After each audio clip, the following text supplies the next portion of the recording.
Hello everyone, स्वागत है आपका हरीश क्लासेस बुलंदशहर में। और भारतीय संविधान की जो सीरीज चलती आ रही थी उसको कंटिन्यू आगे करते हुए आज राज्य के नीति निर्देशक तत्व जो पिछली क्लास में मैंने कराए थे अनुच्छेद 42 तक, आज अनुच्छेद 43 से आगे चलेंगे। 43 को करेंगे, उसके बाद 44, 45।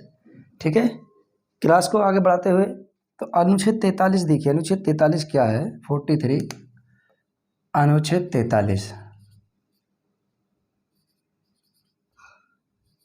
अनुच्छेद 43 यानी 43। ठीक है।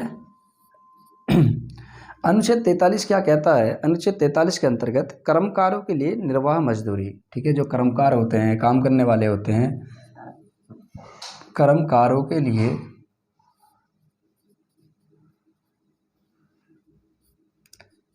निर्वाह मजदूरी। ठीक है, देखिए यहाँ समझ में नहीं आ रहा होगा कुछ भी। अब इसमें जो अंतर्गत इसके अंतर्गत जो आता है आप उसको समझ लीजिए क्या कहता है। एक यह अनुच्छेद कहता है इस आर्टिकल के तहत कि राज्य का यह कर्तव्य होगा कि वह गाँव में कुटीर उद्योगों को बढ़ावा दे। क्या दे? गाँव में कुटीर उद्योगों को बढ़ावा दे। ठीक है, तो राज्य का यह कर्तव्य होगा कि गाँव में, जो गांव होते हैं, गांवों में कुटीर उद्योगों को बढ़ावा देना। ठीक है, उद्योगों को बढ़ावा देना। ठीक है, सभी मजदूरों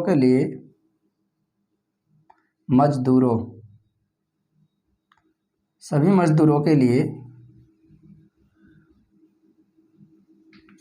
अच्छा जीवन मुहैया कराना, यानी उपलब्ध कराना। तो सभी जो मजदूर होते हैं उनके लिए अच्छा जीवन उपलब्ध कराना और सब गाँव में कुटीर उद्योगों का, ठीक है, बढ़ावा देना। ये आर्टिकल 43 के अंतर्गत आता है, क्योंकि 42 हम पहले ही कर चुके हैं। आर्टिकल 42 पिछली क्लास में हमने करे थे, लेकिन आर्टिकल 43 है। तो यहाँ पे देखिए कर्मकारों के लिए निर्वाह मजदूरी। ठीक है, इसके अंतर्गत एक आर्टिकल और आता है, आर्टिकल 43 का बी। ठीक है, आर्टिकल 43 का बी यानी अनुच्छेद 43 का बी, सॉरी ए, बी नहीं, ए बी भी है इसके अंतर्गत। देखिए बी के अंतर्गत कहा क्या गया है? उद्योगों के प्रबंध के लिए कर्मकारों का भाग लेना, यानी कहने का मतलब है मजदूर यूनियन। ठीक है, तो अनुच्छेद 43 से ये मजदूर यूनियन से जुड़ा हुआ है। किससे जुड़ा हुआ है? मजदूर यूनियन। ठीक है, आर्टिकल 43 का ए मजदूर यूनियन से जुड़ा हुआ है, यानी मजदूरों के लिए जो आवाज़ उठाते हैं, जो फैक्ट्री में वर्कर होते हैं, उनकी एक यूनियन भी होना चाहिए। और उनका यानी उद्योगों के प्रबंधन में कर्मकारों का भाग लेना, जो उद्योगों के प्रबंधन होते हैं। ठीक है, मजदूरी में उद्योगों के प्रबंधन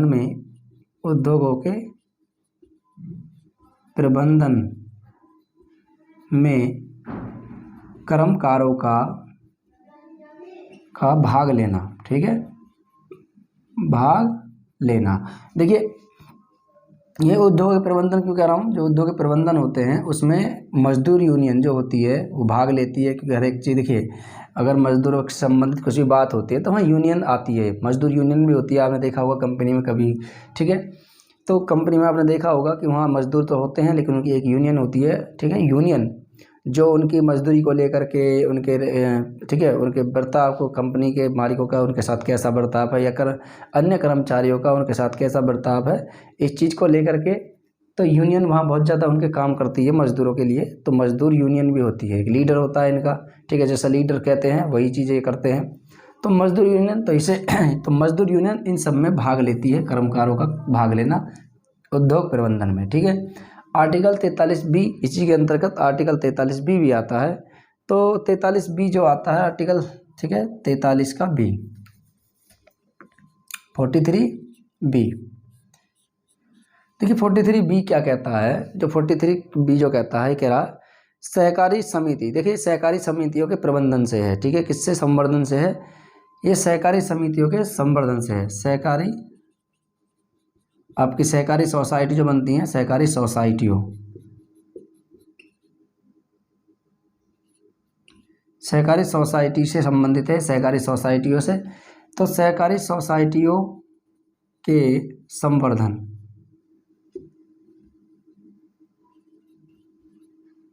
संवर्धन से संबंधित, ठीक है। ये सहकारी सोसाइटियों के संवर्धन से संबंधित है। और देखिए इसको जो जोड़ा गया था आर्टिकल 43 के बी को, ये 97वें संविधान संशोधन के द्वारा जोड़ा गया था, ठीक है। कब जोड़ा गया था? 97वें संविधान संशोधन के द्वारा जोड़ा गया था। 97वें संविधान संशोधन द्वारा जोड़ा गया, ठीक है, जोड़ा गया था, याद रखना। ये 97वें संविधान संशोधन द्वारा जोड़ा गया था किसको? 43 के बी को, और 43 के ए को जो जोड़ा गया था वो जोड़ा गया था आपके किसके अंतर्गत? इसको जोड़ा गया था आपके 42वें संविधान संशोधन द्वारा, ठीक है, याद रखना। 42वें संविधान संशोधन द्वारा, ठीक है। कब हुआ था? 1976 में 42वां संविधान संशोधन हुआ था, जिसके तहत किसको जोड़ा गया था? 43 के, ठीक है, मजदूर यूनियन को जोड़ा गया था, ठीक है, याद रखना यहाँ पे आप। चलिए आगे देखते बात करते हैं। अनुच्छेद 44 बहुत महत्वपूर्ण है, जो भारत में अभी तक लागू नहीं हुआ है और आने वाले भविष्य में शायद ना भी हो लागू। तो अनुच्छेद 43 क्या कहता है? देखिए अनुच्छेद 44, अनुच्छेद 44। अब देखिए अनुच्छेद 44 क्या कहता है? समान सिविल संहिता से संबंधित। अनुच्छेद 44 समान सिविल संहिता, यूनिफॉर्म सिविल कोड से संबंधित है, जो ना तो आज तक बना है और ना ही आज तक बनेगा, ठीक है, आने वाले भविष्य में शायद, क्योंकि इस पर धर्म का इशू बहुत ज़्यादा आ जाता है, ठीक है। क्योंकि इसमें देखिए क्या है कि अभी भी आज वर्तमान में आप देखोगे तो आप हिंदुओं के कुछ कानून अलग होते हैं, ठीक है, वो अपने रीति रिवाज उनका अलग होता है। अगर हाँ ही आप मुस्लिमों की बात करें तो उनके रीति रिवाज कुछ अलग होते हैं, उनकी शादियों के जो शादियों का टाइप होता है वो भी अलग होता है। जिस प्रकार से हिंदुओं में होता है ऐसा ना हो करके मुस्लिमों में थोड़ा अलग होता है। वो शरीयत के कानून को मानते हैं, तो राज्य का यह कर्तव्य होगा कि वो सभी के लिए समान सिविल संहिता बनाए, हर एक राज्य के लिए, प्रत्येक राज्य के लिए, ठीक है। देश में चाहे नहीं भी कोई सा भी राज्य हो, सभी राज्यों के लिए यह कर्तव्य होगा कि वो सभी व्यक्तियों के लिए समान सिविल संहिता बनाए, लेकिन आज तक जो नहीं बना है, ठीक है।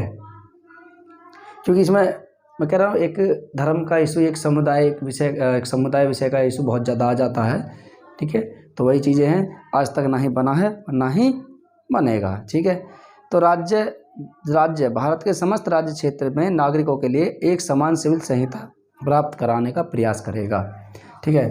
तो राज्य भारत क्षेत्र के सभी जितने भी भारत के अंतर्गत सभी राज्य हैं, तो सभी राज्यों का यह कर्तव्य होगा कि वह समान नागरिकों के लिए, ठीक है, समान सिविल संहिता, ठीक है, समान सिविल संहिता लाने का प्रयास करेगा, लगाने का प्रयास करेगा, जो ना ही अब तक बने हैं और ना ही अभी बनेगा, ठीक है। चलिए आप इतना ध्यान रख लीजिए, आर्टिकल 44 समान सिविल संहिता से संबंधित है। आगे देखिए अनुच्छेद 45 अनुच्छेद 45 आप इतना ध्यान रख लीजिए, SC ST से जुड़ा हुआ है। किससे जुड़ा हुआ है? अनुच्छेद 45 जो जुड़ा हुआ है आपके, अनुच्छेद 45 SC ST से नहीं, वो 46 है। और तो अनुच्छेद 45 किससे जुड़ा हुआ है कि 6 वर्ष से कम उम्र के बच्चों को निःशुल्क शिक्षा, पोषाहार, ठीक है, उनके जीवन को बेहतर बनाने के लिए राज्य कार्य करेगा। अनुच्छेद 45 तो 6 वर्ष से कम आयु के बच्चों की बाल्यावस्था की देखभाल तथा शिक्षा का प्रावधान, ठीक है। 6 वर्ष से कम उम्र के बच्चों की बाल्यावस्था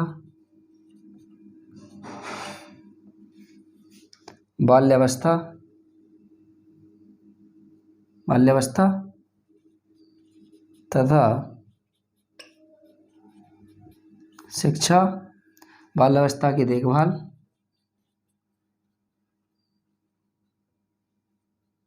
तथा शिक्षा का प्रावधान। ठीक है। 6 वर्ष से कम उम्र के जितने बच्चे हैं उनकी बाल्यावस्था की देखभाल करने की जिम्मेदारी किसकी होगी? राज्य की होगी। तथा उनके शिक्षा का प्रावधान, ठीक है, यानी शिक्षा का प्रबंध करने की जिम्मेदारी किसकी होगी? राज्य की होगी। देखिए यहाँ पे तो है आर्टिकल 45 पूरा 6 वर्ष से कम उम्र के बच्चों के लिए जुड़ा हुआ है। और आर्टिकल 21 का क्या मैंने बताया था, 21 का ही आर्टिकल क्या जोड़ दिया गया था वहाँ पे, और उसके लिए 86वां संविधान संशोधन हुआ था। ठीक है, 86वां संविधान संशोधन 2002 में हुआ था, याद रखना। तो 86वां संविधान संशोधन 2002 में हुआ था। वहाँ पर 6 से लेकर के 14 साल तक के बच्चों को, ठीक है, 6 से लेकर 14 साल तक के बच्चों के लिए निःशुल्क शिक्षा का प्रावधान किया गया है आर्टिकल 21 के अंतर्गत, याद रखना। मैंने बताया भी था शायद वहाँ पे जब आर्टिकल चले थे तो उसी के अंतर्गत मैंने बताया भी था। तो आर्टिकल 21 का क्या 86वां। देखिए मौलिक अधिकार से भी जुड़ा हुआ है, मौलिक अधिकार है। और मौलिक कर्तव्य में भी ये मौलिक कर्तव्य 11वां मौलिक कर्तव्य था, उसको भी जोड़ दिया गया था वहाँ पे। चलिए, ठीक है। तो 6 वर्ष से कम उम्र के बच्चों को, देखिए आप जानते भी होंगे कि आजकल जो बच्चे जन्म लेते हैं वो ज़्यादातर हॉस्पिटल में होते हैं, तो राज्य के पास एक डाटा वगैरह सब कुछ होता है। तो ठीक है, तो उसके लिए कुछ पैसा भी मिलता है, 6 महीने तक भी पैसा मिलता है, वैसे भी पैसा मिलता है। और जब तक बच्चा 3 साल या, ठीक है, या 6 साल तक ना हो जाए तो उसके लिए सरकार की जिम्मेदारी होगी कि उनकी देखभाल, अच्छे उनकी बाल्यावस्था की देखभाल और उनकी शिक्षा का प्रावधान कौन करेगा? राज्य करेगा। चलिए आर्टिकल 46। आर्टिकल 46 आपके जुड़ा हुआ है SC व ST से, ठीक है। अनुच्छेद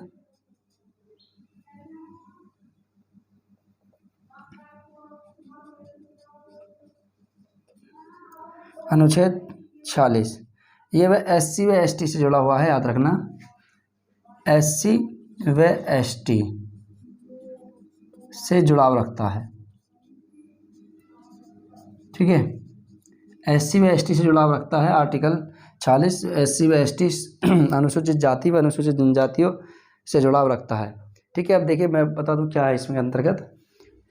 अनुसूचित जातियों तथा अनुसूचित जनजातियों तथा अन्य दुर्बल वर्गों के लिए शिक्षा तथा अर्थ संबंधी हितों की अभिवृद्धि, यानी राज्य का यह कर्तव्य होगा, क्योंकि हम DPSP की बात करते हैं, राज्य के नीति निर्देशक तत्वों की बात कर रहे हैं।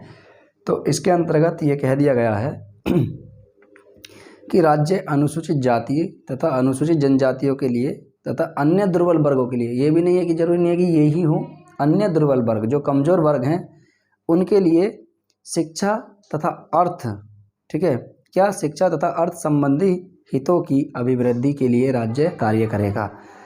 राज्य अनुसूचित जाति व अनुसूचित जनजातियों के लिए, जनजातियों को समाज के सभी शोषण से सुरक्षा प्रदान करेगा, ठीक है। समाज में जितनी भी शोषण है या ऐसा, ठीक है, उनके साथ दुर्व्यवहार किया जाता है, इनसे भी क्या करेगा? उनकी रक्षा करेगा। चलिए इसमें लिख देते हैं। तो राज्य SC व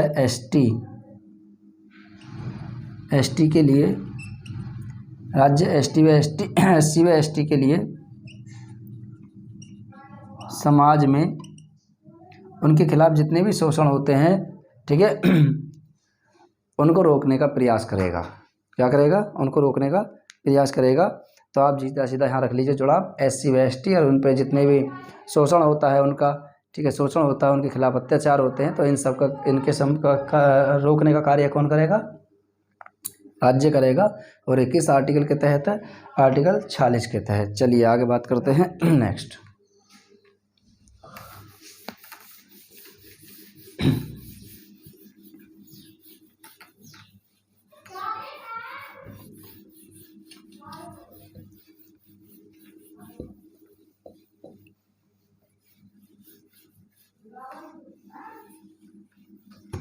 चलिए देखिए आगे बात करें तो आगे है आर्टिकल अनुच्छेद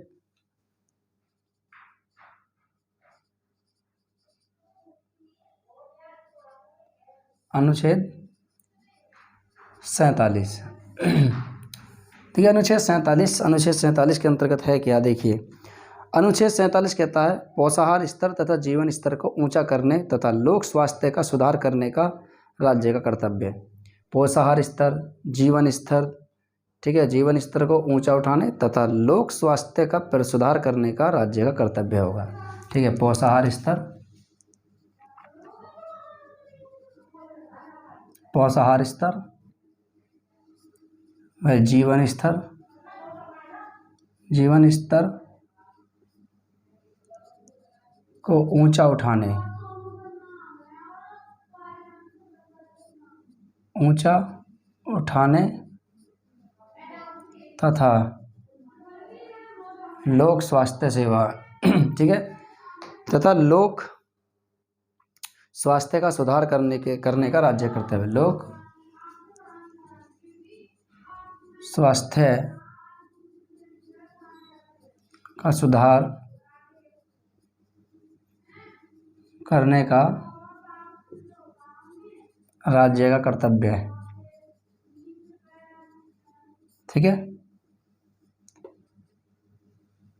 अब देखिए यहाँ समझ में नहीं आ रहा होगा, सीधा सीधा भाषा में समझा देता हूँ कि राज्य ऐसी सभी चीज़ों पर रोक लगाएगा जो लोगों के जीवन पर प्रभाव डालती हैं। सीधा सीधा याद रख लीजिए, जैसे शराबबंदी, सबसे पहले क्या है, शराबबंदी, मदिराबंदी, ठीक है, ऐसी नशीली दवाइयाँ जो समाज में लोगों के जीवन पर प्रभाव डालती हैं, राज्य का यह कर्तव्य होगा कि सबसे पहले उन्हें बंद करे। ठीक है, तो यहाँ पर है, आप याद रख लीजिए, अनुच्छेद 47 शराबबंदी से जुड़ाव रखता है। सीधा सीधा एक भाषा में लिख लीजिए कि शराबबंदी से संबंधित क्या है, शराबबंदी, लेकिन कहाँ बंद हो रही है, चल रही है लगातार। तो शराबबंदी आपके किससे जुड़ा हुआ है, आर्टिकल 47 शराबबंदी, याद रखना। ठीक है, जितने पीने वाले हैं वो याद रखना है ज़रूर कि शराबबंदी आर्टिकल अनुच्छेद 47 से जुड़ा हुआ है। तो पोषाहार स्तर, जीवन स्तर को ऊंचा उठाने तथा लोक स्वास्थ्य का सुधार करने का राज्य का कर्तव्य होगा। ठीक है, या ऐसी नशीली दवाइयाँ, ठीक है, ऐसी नशीली दवाइयाँ जो लोगों के जीवन पर प्रभाव डालती हैं, राज्य उनको भी बैन कर देगा।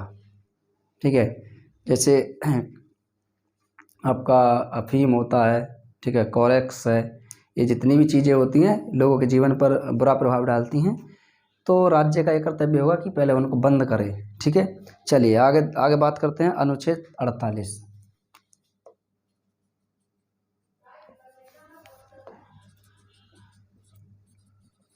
अनुच्छेद 48, अनुच्छेद 48 क्या कहता है, देखिए अनुच्छेद 48 कहता है कि कृषि और पशुपालन का संगठन, सबसे पहले है इसमें अनुच्छेद 48 जो कहता है, इसमें कृषि व पशुपालन का संगठन। ठीक है, कृषि व पशुपालन का संगठन इसके अंतर्गत आता है आर्टिकल 48 के तहत। अब इसमें क्या है, देखिए राज्य का देखिए राज्य का क्या कर्तव्य होगा। राज्य इसमें जो काम करेगा, राज्य करेगा इसमें गांव, ठीक है, गायों व बछड़ों, ठीक है, गांव नहीं, गायों व बछड़ों तथा अन्य दुधारू पशुओं की नस्लों के परिरक्षण और सुधार व उसके वध के लिए प्रतिषेध के लिए कदम उठाएगा। अब देखिए सीधी सीधी सिंपल भाषा में क्या है, ये कह रहा है कि गाय बछड़ों की देखभाल, ठीक है, गाय बछड़ों की देखभाल, तो गाय व बछड़ों की देखभाल व अन्य पशु, गाय व बछड़ों की देखभाल तथा अन्य दुधारू पशु, यानी जो दूध देते हैं, दुधारू पशुओं की देखभाल तथा उनकी नस्लों में सुधार, कौमा उनके वध के, ठीक है, वध पर लिखना, वध पर रोक लगाने का कार्य राज्य करेगा।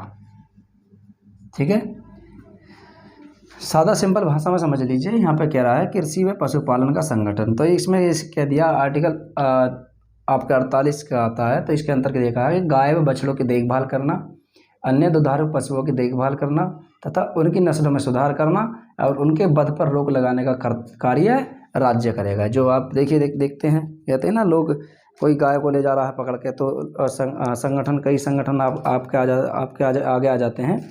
तो यहाँ पर लिखा हुआ है, उन्हीं चीज़ों से जुड़ाव रखता है कि गाय व बछड़े, पहली बात तो उनको कटने नहीं देंगे, उनकी देखभाल करेंगे, और इनके साथ साथ जो भी दूध देने वाले पशु होते हैं उनकी देखभाल करेंगे, उनकी नस्लों में सुधार के लिए राज्य उनके वध पर, वध का मतलब है जो काटने पीटने का काम होता है उनका, उनके वध पर रोक लगाने का कार्य राज्य का कर्तव्य होगा। ठीक है। एक और जुड़ाव रखता है इससे आर्टिकल पर्यावरण से संबंधित आर्टिकल 48 का ए। ठीक है। तो अनुच्छेद 48 का क्या आता है, 48 का ए भी लिख सकते हैं आप, क्या भी आता है। तो ये पर्यावरण से संबंधित है, किससे, पर्यावरण से संबंधित, आप याद रख लीजिए, ये पर्यावरण से संबंधित है आर्टिकल अनुच्छेद 48 का ए। ठीक है, ये पर्यावरण से संबंधित है, तो पर्यावरण से संबंधित है, आप इसको याद रख लीजिए। ठीक है। आगे 49, आर्टिकल 49, अनुच्छेद 49। अनुच्छेद 49 क्या कहता है, देखिए अनुच्छेद 49, अनुच्छेद 49 जो कहता है, अनुच्छेद 49 कहता है कि राष्ट्रीय महत्व के स्मारकों, स्थानों तथा वस्तुओं का संरक्षण, राष्ट्रीय महत्व के स्थानों, स्मारकों तथा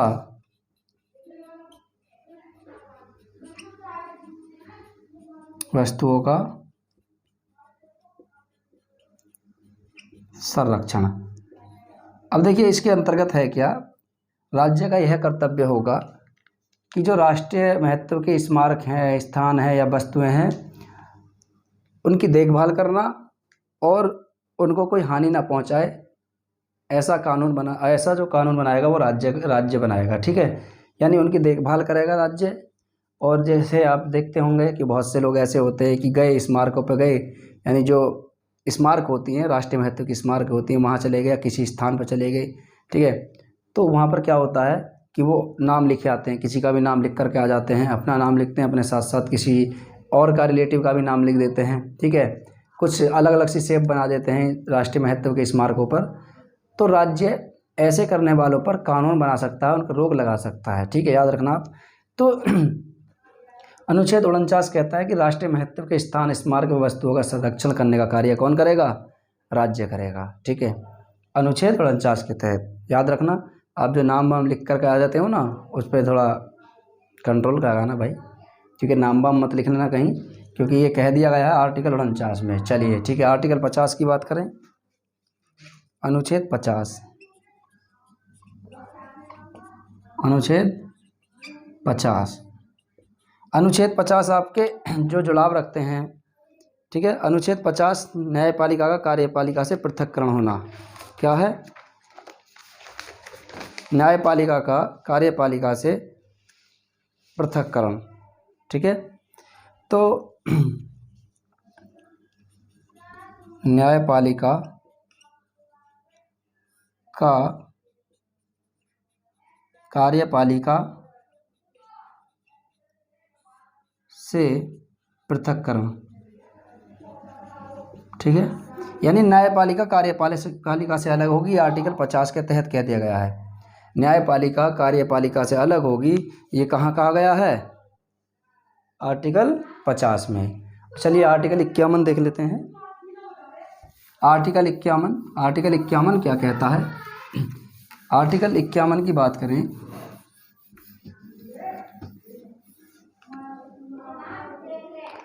अनुच्छेद 51, अनुच्छेद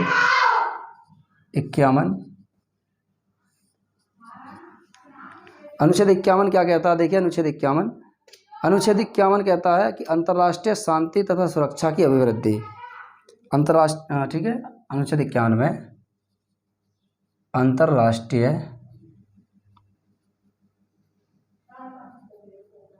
अंतर्राष्ट्रीय शांति व सुरक्षा की अभिवृद्धि। अंतर्राष्ट्रीय शांति व सुरक्षा की अभिवृद्धि, ठीक है, क्या है? अंतर्राष्ट्रीय शांति व सुरक्षा की अभिवृद्धि। अंतर्राष्ट्रीय शांति व सुरक्षा की अभिवृद्धि, ठीक है। और आर्टिकल 51 की क्या है? 51 का क्या है? ये आपके जुड़ा हुआ है मौलिक कर्तव्यों से, ठीक है। अनुच्छेद 51 का क्या है? मौलिक कर्तव्य है। मौलिक कर्तव्य, ये मौलिक कर्तव्य जुड़ा हुआ है। प्रारंभ में इनकी संख्या 10 थी, लेकिन वर्तमान में इनकी संख्या 11 है, ठीक है। प्रारंभ में इनकी संख्या 10 थी और वर्तमान में इनकी संख्या 11 है। और 11वां जो मौलिक अधिकार जोड़ा गया था, शिक्षा का अधिकार, ठीक है। 11वां मौलिक अधिकार जो था, 11वां मौलिक कर्तव्य, सॉरी अधिकार नहीं, मौलिक कर्तव्य, 11वां जो मौलिक कर्तव्य था शिक्षा का अधिकार, शिक्षा का अधिकार 86वें संविधान संशोधन द्वारा, संविधान संशोधन द्वारा 2002 में जोड़ा गया, ठीक है। और ये कहाँ रखा गया है? अनुच्छेद 21 के क्या में रखा गया है। चलिए ठीक है, तो ये थे आर्टिकल 1 से लेकर 51 तक पूरे कंप्लीट हो चुके हैं और इनके बारे में डिटेल में बताया भी गया है। तो आप इन्हें 1-2 बार जरूर देख लेना, पूरे आर्टिकल कंप्लीट हो जाएंगे और पूरे आर्टिकल आपको अच्छी तरीके से याद हो जाएंगे। तो आर्टिकल 51 1 से लेकर 51, ठीक है। ये भाग 4 थे। भाग 4 भारतीय संविधान का भाग 4 पूरा कंप्लीट हो चुका है, ठीक है। भाग 5 चलेगा, फिर उसके बाद 6, 7, ठीक है। इस प्रकार से 22 भागों को हम कंप्लीट करेंगे। उसके बाद जो अनुच्छेद इसमें जुड़े हुए हैं उनको भी कंप्लीट करेंगे। तो आज के लिए इतना ही काफ़ी, मिलते हैं नेक्स्ट वीडियो में, तब तक के लिए जय हिंद।